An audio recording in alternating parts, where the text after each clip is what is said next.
La gran cantidad de CO2 que estamos emitiendo en la atmósfera está produciendo un cambio climático que nos puede traer bastantes problemas. Como veremos hoy en Ciencia, algunos científicos están trabajando para minimizar este problema, lo cual no quiere decir que no podamos hacer lo que esté en nuestras manos para solventarlo también. Por ejemplo, podemos ahorrar energía. Podemos reducir lo que consumimos y reducir nuestras emisiones, eligiendo el tipo de transporte que usemos, como la bicicleta o el transporte público en lugar de aviones y coches. También podemos reutilizar las cosas antes de tirarlas y, por supuesto, también podemos reciclar, lo cual también ayuda a reducir la emisión de CO2. Por suerte, ver Ciencia es una actividad baja en emisiones de CO2, así que podéis quedaros a disfrutar del programa con la conciencia tranquila. Esta vez en Ciencia montaremos una manualidad matemática para visualizar las tablas de multiplicar.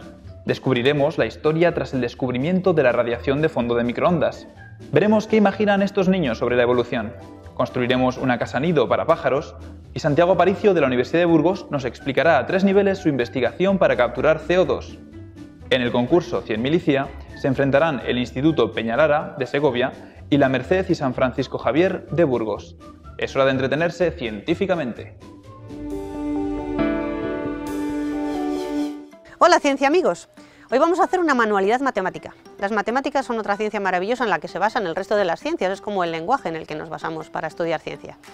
Pero claro, si la estudiamos muy teórica, pues es bastante tediosa. Es mucho más divertida aprenderla jugando. Hoy vamos a explorar las matemáticas utilizando los círculos de Waldorf para aprender las tablas de multiplicar. Os lo van a explicar María y Pablo, dos científicos de 7 y de 10 años. Buenos días, ¿qué tal estáis? Bien. ¿Os apetece que les expliquemos algo sobre matemáticas? Sí. ¿Os apetece? Sí. Pues vamos a ello. Materiales. Un bisturí, transportador, chinchetas, una lámina de madera por hispano corcho, preferiblemente circular, cuerda o lana, aproximadamente 1 metro, papel, pegamento de barra, tijeras, un lápiz, martillo o destornillador, según el caso, rotulador oscuro para escribir números sobre la tabla. 1. Hacemos un círculo en la cartulina, apoyándonos con un CD. 2. Recorta la plantilla. 3. Recorta el círculo en el corcho. 4. Sitúa la plantilla sobre la madera o el corcho. Fíjala con un poco de pegamento. 5. Dividimos el círculo en 10 partes iguales. Puedes ayudarte de un transportador de ángulos o hacer dobleces iguales. 6. Coloca las chinchetas, brochetas, clavos o tornillos sobre los puntos marcados. 7. En un extremo de la cuerda, haz un bucle y anuda. Servirá para enganchar al clavo situado en el número 0. Vamos a ver cómo funciona con la tabla del 2. Sujetas la cuerda al clavo 0. 2 por 0 es 0. Como 2 por 1 es igual a 2, llevas la cuerda hasta el 2. Después vas al 4. 2 por 2 son 4. Luego al 6, porque 2 por 3 son 6. Y así sucesivamente. Cada tabla produce una figura, que se repite en aquellos números que suman 9. Así, con las tablas del 1 y del 9 obtendrás un decágono. Tablas del 2 y del 8 forman un pentágono. Las tablas del 3 y el 7, una estrella muy bonita. Las tablas del 4 y del 6, un sol, y la tabla del 5, una recta. Es muy interesante ver cómo los niños van descubriendo asombrados que a diferentes escalas o tablas numéricas tienen la misma figura. Una vez que tenemos el círculo terminado, lo interesante es utilizarlo. Y Pablo y María os pueden explicar cómo hacerlo. Bueno, han estado trabajando con la tabla del 2 y la del 8 y la tabla del 3 y la del 7, porque forman figuras iguales. Forman figuras iguales aquellos números que suman entre ellos, los amigos del 10, en que entre ellos suman 10. Por ejemplo, la tabla del 2 y la del 8 forman un pentágono. La tabla del 3 y del 7 forman una estrella. Forman una estrella. ¿Y cuál es la tabla que más te gusta a ti, María? Pues la del 2. ¿La del 2? ¿Y a ti, Pablo? Del 3. La del 3. Y luego la del 5 es muy divertida también. ¿Cuál es cómo hace la tabla del 5? Es una raya. Una línea recta. Es un Podéis que probar. forma del 0 al 5. Podéis probar utilizando distintos tipos de lanas y intercambiando los colores para hacer diferentes formas y aprender las tablas de multiplicar de una forma mucho más divertida. ¿Nos despedimos? Sí. Venga, María, ¿nos despedimos? Y hasta la semana que viene. Adiós, hasta la semana que viene.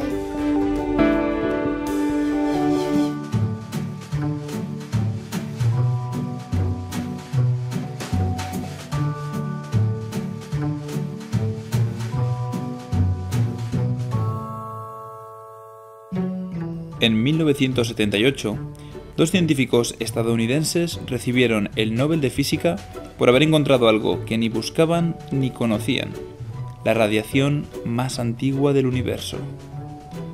Los telescopios nos sirven para ver el universo, pero solo a través de la luz visible, una pequeña fracción de toda la radiación del espectro electromagnético.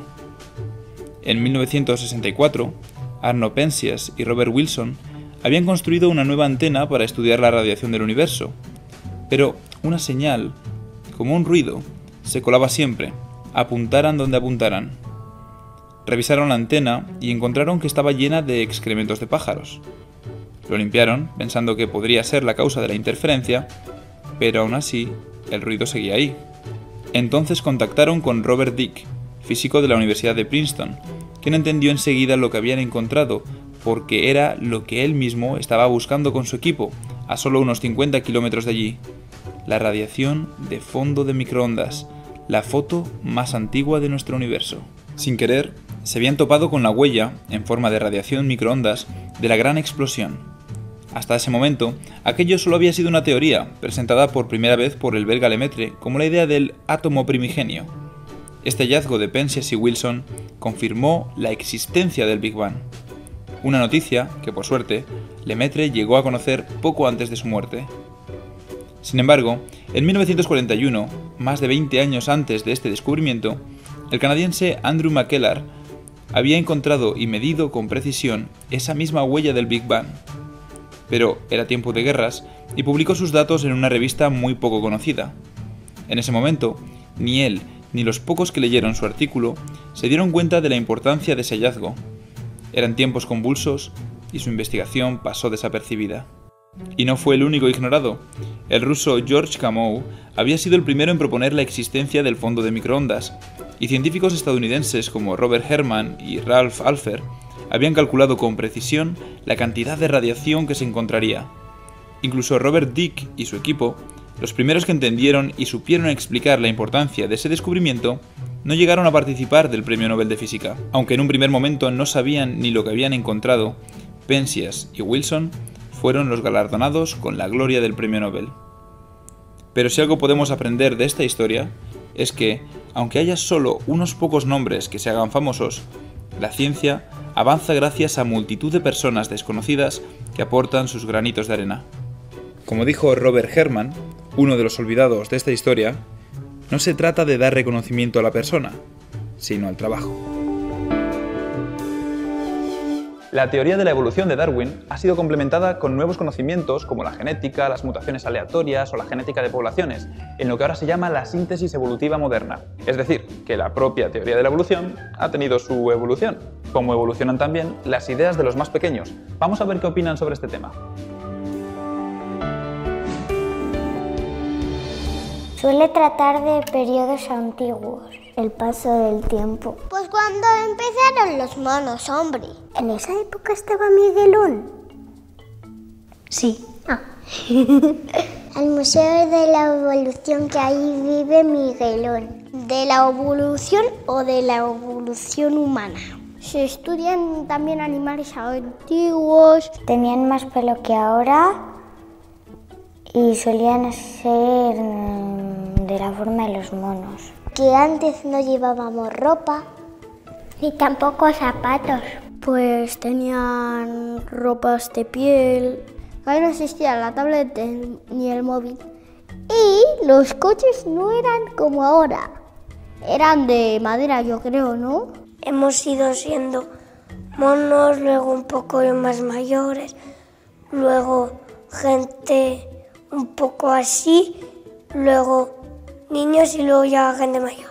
Antes éramos vegetarianos y ahora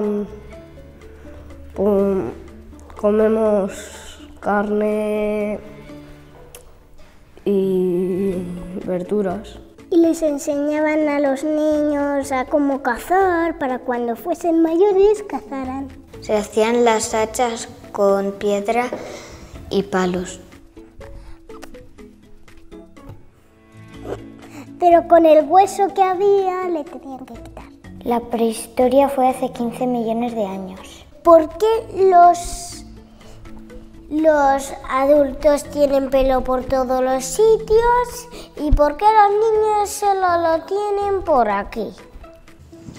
También lo tienen por otros sitios, también Ya, lo tienen pero por todo. por aquí no. No te veo nada. Y antiguamente teníamos más pelo de lo que tenemos ahora. Se diferenciaban en la forma de la cara.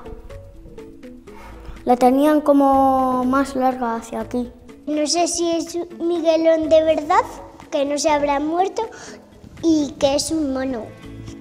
Y que también no sé si es un señor disfrazado de Miguelón. Bienvenidos al Espacio Maker. Hoy os voy a sorprender con un proyecto muy interesante. Vamos a construir una caja nido.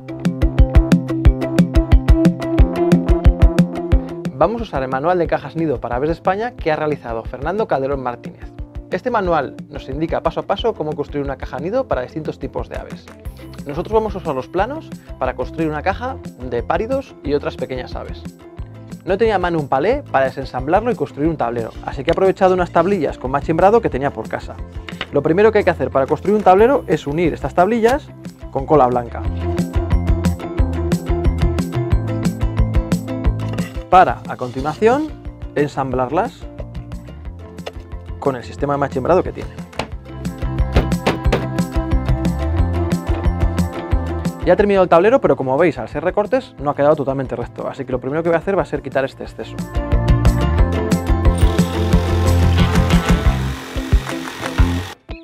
Hay que tener cuidado con las astillas. Vale, ahora tendremos que trasladar al tablero las medidas que teníamos preparadas.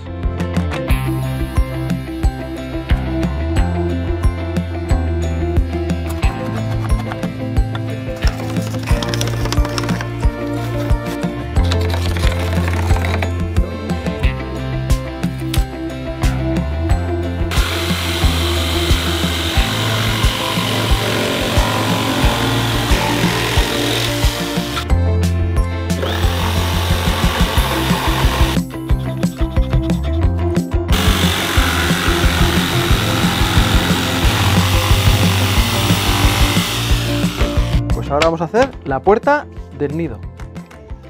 Vale, pues más o menos lo centramos aquí. Vamos a empezar a clavar la caja nido.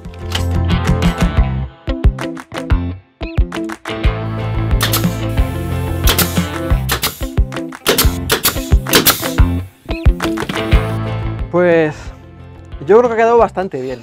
Si hubiéramos usado madera de palés un poco más gruesa y hubiéramos dado cola blanca en las uniones, habría quedado mucho más resistente. Además, con las prisas el agujero no ha quedado muy centrado. Solo esperamos que la familia que aquí se aloje encuentre su casita a primera línea de bosque atractiva.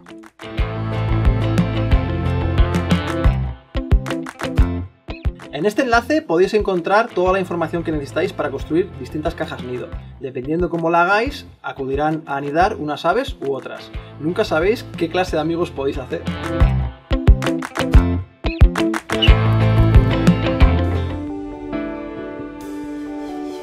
Como decía al principio, algunos científicos están trabajando para que no haya demasiado CO2 en la atmósfera.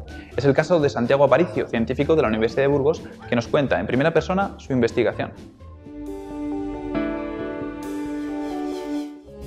Mi nombre es Santiago Aparicio, soy profesor del Departamento de Química de la Universidad de Burgos y dirijo el grupo de análisis y simulación de materiales. Voy a explicar mi línea de investigación de diseño de materiales para la captura de dióxido de carbono a 3 niveles, a una alumna de primaria, a una alumna de secundaria y a una alumna del Máster de Química Avanzada de la Universidad de Burgos.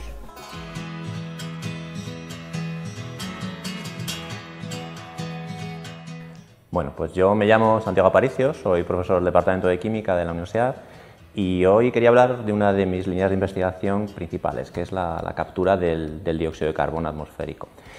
¿Sabes lo que es la atmósfera que rodea la Tierra? ¿Y sabes de qué está hecha la atmósfera? ¿Qué gases componen la atmósfera? De dióxido de carbono, de oxígeno y algo más, no sé. Nitrógeno, ¿no? Es otro gas, ¿no? ¿Sabes qué hace el dióxido de carbono en la atmósfera? ¿Para qué sirve? ¿Qué finalidad tiene? No sé. Bien, la Tierra está rodeada de la atmósfera y eso lo que hace básicamente es que permite que la temperatura de la Tierra sea adecuada para que vivan las plantas, para que vivan los animales y para que puedan vivir todos los seres que en el planeta viven, ¿no? Lo que ha pasado es que la cantidad de dióxido de carbono ha subido muchísimo, muchísimo. Básicamente desde que lo que llamamos la era industrial, que me imagino que lo habréis estudiado en el colegio, en el que hemos empezado a tener máquinas, en el que hemos empezado a producir electricidad, en el que hemos empezado a usar coches, ha empezado a subir mucho, mucho. Ese dióxido de carbono que está en la atmósfera va a seguir subiendo, entonces tenemos que hacer algo en medio, ¿no? Y ese tenemos que hacer algo en medio es en lo que estamos trabajando distintos grupos de investigación, distintos científicos en todo el mundo. Y lo que estamos intentando es dos cosas. Que cuando tú quemas un combustible fósil en un coche, en una planta térmica, el gas que sale, nosotros lo que hacemos es diseñamos materiales que lo que hacen es absorben el dióxido de carbono, lo cogen. La otra opción que hacemos es ¿por qué no intentamos absorber el dióxido de carbono que ya está en la atmósfera? Es decir, hemos ido de unos niveles muy bajos a unos niveles muy altos. Bien, las posibilidades de combinaciones entre ellas son muchísimas, muchísimas, millones. Y entonces, de entre todos esos millones, tenemos que buscar las condiciones o los materiales más adecuados. Entonces, lo que hacemos es, hacemos estudios en ordenadores, es decir, creamos representaciones de esas moléculas, de esos materiales, en ordenadores enormes, en ordenadores miles de veces más grandes que los ordenadores que puedas tener en tu casa, y estudiamos cómo esos materiales absorben el CO2. ¿Y qué hacéis con el dióxido de carbono luego que se queda en...? Claro, porque al año se emiten miles de toneladas. Por ejemplo, en España, si calculamos la cantidad de dióxido de carbono que emite cada persona, tú misma, por ejemplo, al año emites en torno a unas 5 toneladas de dióxido de carbono, cada persona, ¿no? Entonces, cuando cogemos ese dióxido de carbono, algo tenemos que hacer con él porque hay mucho, ¿no? Y hay dos opciones, básicamente. Una es cogemos el dióxido de carbono y lo inyectamos en el subsuelo, y otra opción es cogemos el dióxido de carbono y mediante procesos químicos que nosotros también estudiamos, lo transformamos en otro tipo de sustancias. Lo que hacemos es ensayos primero en el laboratorio. Luego se ensaya lo que se llama plantas piloto, que son ensayos de laboratorio, pero más grandes, es decir, plantas ya que puede ser pues, como una habitación o algo así. Y luego ya plantas a escala industrial, una planta grande, una planta como puede ser una central térmica, ¿no? Y básicamente el problema es encontrar el material más adecuado. Eso es nuestro problema principal.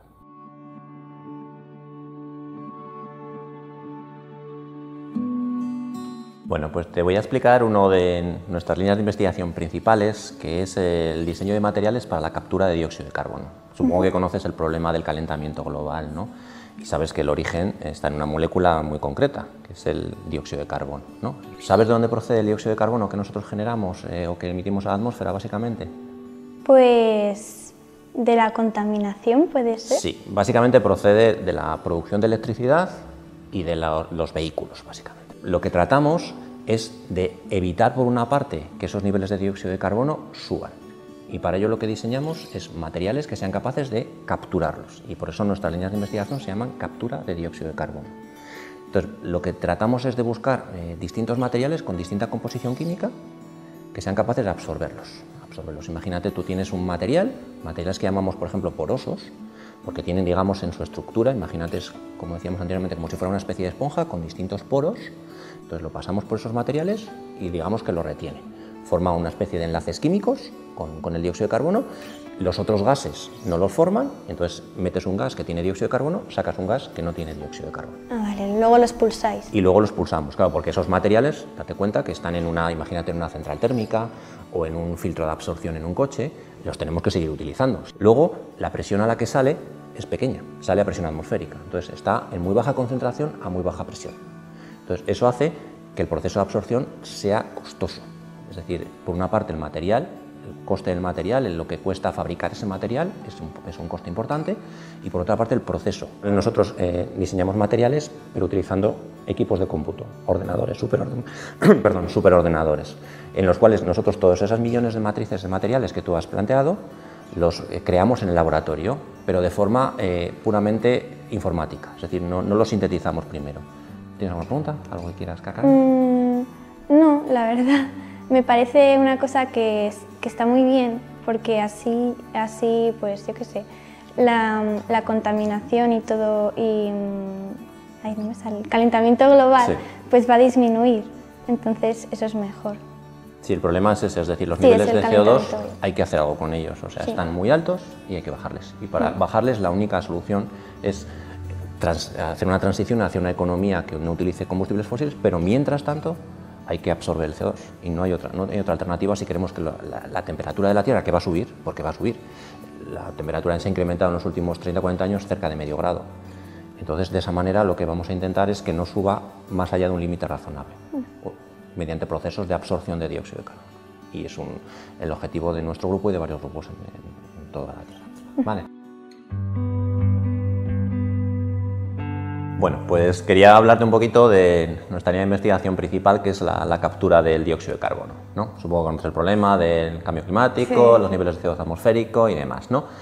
Lo que nosotros hacemos es diseñar mediante métodos computacionales materiales para absorber dióxido de carbono de plantas de producción de electricidad y de la atmósfera, básicamente. Nuestro enfoque es ese, es decir, buscamos ese tipo de materiales intentando ver las ventajas y los inconvenientes de cada uno de ellos. No sé si ¿tienes alguna duda de alguno de ellos o quieres...? Sí, luego para elegir el material que queréis, que preferís, lo simuláis primero. Sí. Y luego ya aplicáis ese material. Sí, lo que hacemos es un enfoque combinado teórico-experimental. Es decir, seleccionamos matrices de compuestos con una serie de parámetros digamos, de diseño. Es decir, tiene que ser un compuesto poroso o altamente afín por el CO2, en el que el proceso de desorción sea eficiente, no muy costoso energéticamente, en el que la afinidad al CO2 sea adecuada en un intervalo de temperaturas relevante, porque el CO2 en las térmicas se emite en torno a 100-120 grados. Entre miles, millones de candidatos vamos buscando las combinaciones más adecuadas. Con ellas es con los que pasamos a trabajar ya en el laboratorio. ¿Y sí que tenéis ya materiales? Tenemos una serie de materiales, es decir, en estos últimos años hemos estudiado literalmente miles de materiales a nivel computacional. Entonces estamos estudiando distintos materiales con absorción química, distintos materiales con absorción física, en fase sólida, básicamente sólidos orgánicos, poliméricos o redes organometálicas con distintos tamaños de poro, distintos grupos funcionales. Hemos encontrado ya unos grupos funcionales adecuados en los cuales el tamaño de poro es adecuado y la afinidad es relativamente adecuada. Y luego el otro tipo de absorbentes con los que estamos trabajando son líquidos. Sí. No sé. ¿Y el CO2 que ya se encuentra en la atmósfera? Ese es otro problema. Las 410 ppm que hay hoy mismo en la atmósfera, pues básicamente estamos también trabajando, no es una de nuestras líneas principales, pero sí hay otros grupos que están más implicados en ellos, materiales que sean capaces de absorberlo directamente de la atmósfera. Tenemos un problema muy grave y es que en la atmósfera 400 ppm es mucho, pero es muy poco comparado con el 78% de nitrógeno, con el 21% de oxígeno. Entonces hay muy poco, a presión muy baja, y entonces es muy complicado capturarlo. Pero de hecho hay varias unidades de plantas piloto absorbiendo CO2 de la atmósfera y es viable con determinados tipos de materiales. Obviamente los materiales para este tipo de absorción tienen que ser mucho más eficientes todavía que los materiales para absorción de una planta térmica o de una cementera o una aluminera, porque la concentración y la presión es más baja aún todavía. Pero es posible, porque básicamente si dejamos de emitir hoy, los 400 en la atmósfera van a tardar siglos en bajar a niveles actuales, con lo cual la curva de crecimiento de la temperatura atmosférica va a seguir creciendo. Sí. Y es la segunda opción que se plantea, es no solo dejemos de emitir mediante la absorción en los sitios en los que producimos energía, sino capturemos lo de la atmósfera, seamos capaces de absorberlo de la atmósfera para volver a las 200-300 ppm, que digamos es el ideal de la época preindustrial, antes del comienzo de las emisiones vía combustibles fósiles, básicamente. Hasta aquí las secciones cortas de Cien y CIA. Ahora toca ponerse elegante para el concurso 100.000 y CIA, donde se enfrentan un equipo de Segovia y un equipo de Burgos. Nos vemos a continuación.